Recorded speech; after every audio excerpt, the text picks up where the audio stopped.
Jeff Meldrum. I'm a professor of anatomy and anthropology at Idaho State University in Pocatello, Idaho. And there I teach human gross anatomy in the health professions programs. I do research on the evolution of hominin bipedalism, so looking at fossil footprints, looking at the functional morphology of skeletal remains of the foot and lower extremity, doing studies on locomotor behavior in living humans and non-human primates. Well, I always kind of stand off in relation to the question, do I believe in Bigfoot? I've actually caught some journalists off guard by saying, no, I don't, and let them hang on that for a moment till it sinks in. And, my point is simply, it's no longer a question of belief, or never was a question of belief. In my case, approaching this as a scientist, it's not an acceptance of something in the absence of evidence, but it's a conviction based on that evidence. So I'm absolutely convinced that there is something out there. What exactly it is remains to be determined, but the footprint evidence, the trace evidence of some physical entity is undeniable. I mean, it really is very compelling. Well, I mean, I'm clearly in the, quote, flesh and blood camp, and that this is a biological entity. That's the fundamental question for me. Is there a biological species behind the legend of Sasquatch? What exactly it is, I've got two sort of null hypotheses or working hypotheses that I think we can kind of bounce off of or bounce between, and that is the original hypothesis that was suggested was Gigantopithecus, and in that species you have something that's the right size in the right place at the right time to be a very reasonable candidate. Others have said yes, but this habit of walking on two legs, bipedalism, that's a rather uniquely hominin trait. Us and our immediate ancestors and close relatives since a divergence shared from an ancestor shared with chimpanzees. So but the problem there is you've got species that are in the wrong place at the wrong time and the wrong size. But there's some remarkable convergences, at least, or similarities, on the other hand, between the cranial facial proportions of Sasquatch as depicted in the Patterson-Gimlin film, for example, with very robust early Australopithecines like Australopithecus robustus, or Paranthropus is another generic term, Paranthropus boisei, the form in East Africa, where we have actually a more complete cranial remains to make those comparisons. Those adaptations were also exhibited in Gigantopithecus. We just have less skeletal material upon which to base that. But as I said, it's the wrong size, wrong place at the wrong time. Paranthropus survived in East Africa until about 800,000 years ago in the known fossil record, but it was only 5.5 feet tall. So the discovery of the Hobbit, in my mind, really made that a much more tenable possibility, because here we had in far Southeast Asia, far removed from East Africa, and in both time and space, a species that for all intents and purposes looks like a late Australopithecine early Homo. So what happened in between? Well, we could just as easily conceive of a robust Australopithecine making its way out of Africa across southern Asia, and along the way, especially during the Pleistocene as it invaded temperate latitudes, become gigantic like so many Pleistocene mammals did. And boom, you've got another very tenable hypothesis, one that's actually quite appealing in many ways. Well, in the vein of what Dr. Dissatel shared with us about working harder, I would just say working harder as a citizen scientist. Instead of just being satisfied with being an avocational enthusiast or an amateur, I always hate to use that term because there are so many investigators that bring tremendous skills and experience to this question. But schooling oneself in sort of the disciplines of science, the rigors of objective and critical evaluation and observation, proper documentation, proper reporting of the evidence that is gathered, just something as simple as putting a scale next to a footprint before taking a photograph of it. Those things are great.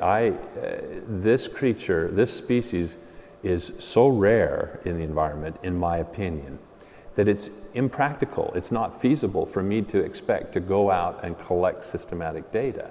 So I'm very beholden. I rely upon the amateur, the citizen scientist, to collect reliable, useful data for me. And I can benefit from that. I can look for patterns. I can look for new ways of interpreting the data in that fashion. So that's the biggest thing, is just to get serious as well as work harder, and be conscientious about collecting evidence in a very objective way. Ask yourself before you post something on the internet, is this reliable information that will help further the search for Sasquatch? Well, the initial experience that pulled me into this question I'm going to talk about actually today at the conference, and that's the premiere showing of Patterson's film, the Patterson-Gimlin film, the documentary that showcased that 60 seconds of film imagery. I witnessed that when I was in Spokane, Washington as a youngster, about 10 years of age, and was fascinated. I was drawn into that at that point. It wasn't until many years later, as a professional anthropologist, that I was brought up face to face with a long line of tracks and a video. I often start with the tracks, but even that was precipitated, that set of circumstances was precipitated by my involvement in the analysis of what has become known as the Redwoods video. And that got me thinking. What I thought was going to be just a simple exercise in pointing to the zipper turned out to be a really intriguing investigation, which got the wheels turning afresh and prompted me, when the opportunity presented itself, to pay a visit to Grover Krantz.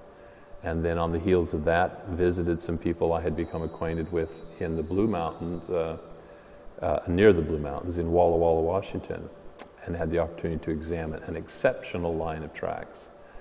And that really, that opportunity afforded me the chance to see those footprints in a very compelling, very persuasive manner. The detail was so extensive. And so now, 300 footprint casts in my lab later, 22 years later, here I am still pursuing the question, but I think, and I think there have been advances. I think things have changed in the past 20 years. We still don't have the ultimate conclusive evidence, but I think we have a much better understanding of the theoretical and conceptual context of the question of relic hominoids. And it's become a subject that even some of the media has acknowledged as one of the top 10 questions facing students of human evolution today.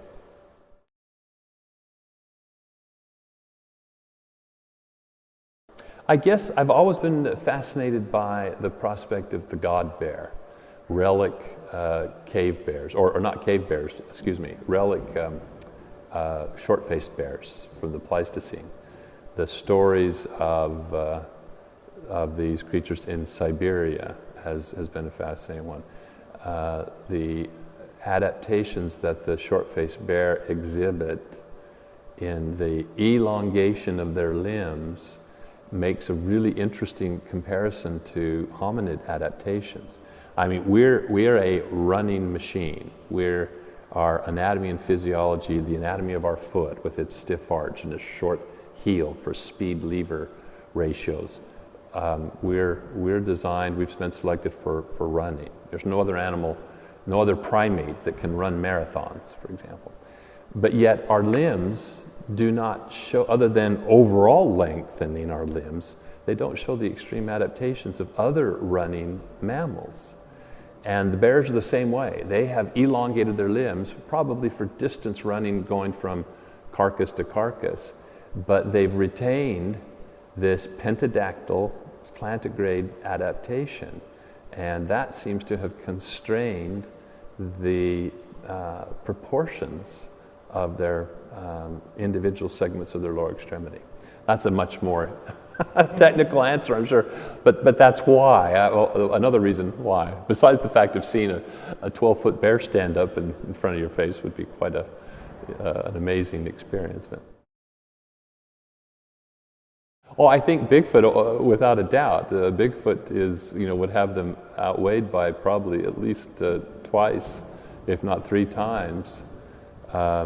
The Yeti, for all intents and purposes, appears to be, a gorilla-sized creature, one that might have slightly different limb proportions due to its particular adaptations, but they're rarely described being more than man-size, and by man-size, even 5.5 to 6 feet.